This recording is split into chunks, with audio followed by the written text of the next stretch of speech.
My name is Amara-Hark Weber, and I am a shoemaker, also known as a cordwainer.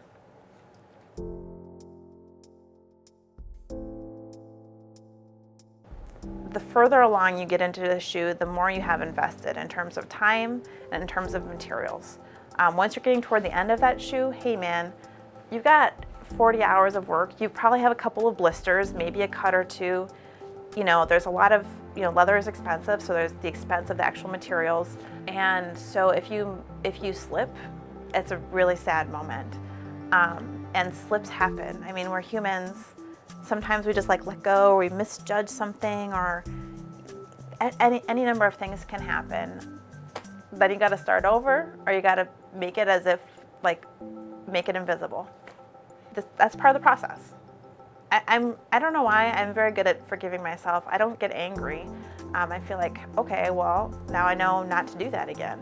It's not a good feeling when you mess things up, or when you make a mistake, or when you slip, but it is something that is, I acknowledge this is a handmade process, and I'm a learner, and I am a human animal that makes mistakes.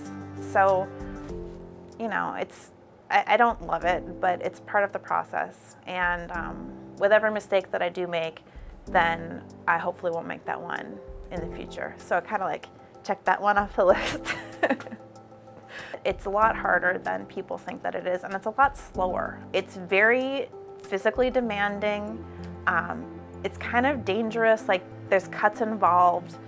If you do things sloppily, there's a snowball effect where it can just spiral out of control. I think that there's an impression also that, I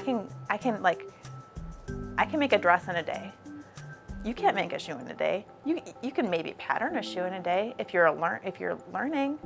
It takes a long time, and every process is very different, and every process requires different skill set. You start with the last, of course, so it's understanding what, the shape that you're going to be working with, and then patterning. So we don't have any set patterns. We create a new pattern based on the last. Knife maintenance is super important. There's seam allowances, there's leather thickness. So learning to make shoes, you're learning a lot of different skills. And I know that not everybody is going to want a handmade shoe or need a handmade shoe. That is totally fine. I think that everyone should experience it. But hey, that's my personal bias. And I acknowledge, it's not for everyone. But it is a special thing, and it's kind of rare. Custom shoes feel really good. They just fit right. They're leather, so they work with your body. The more you wear them, the more comfortable they become. Conceptually, I think it's a very beautiful thing that, they, because we move through the world and through time and through space, they wear with our bodies, and they reflect what we are doing. If there were no custom shoemakers, the world would continue to turn. If there were no shoes, the world would still continue to turn. Most crafts are really, they're for the craftsman, and it's a labor of love. If I didn't love to do this, I would not do it. It takes a long time to get really good at making a shoe because there are so many steps involved, and they're all very different.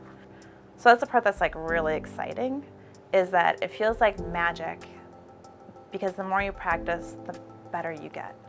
And the more you can see how to improve, then somehow magically, the next time is just a little better, the next time is a little better, and then the next time is a little better, and then you might find something else that's ooh, I better work on that.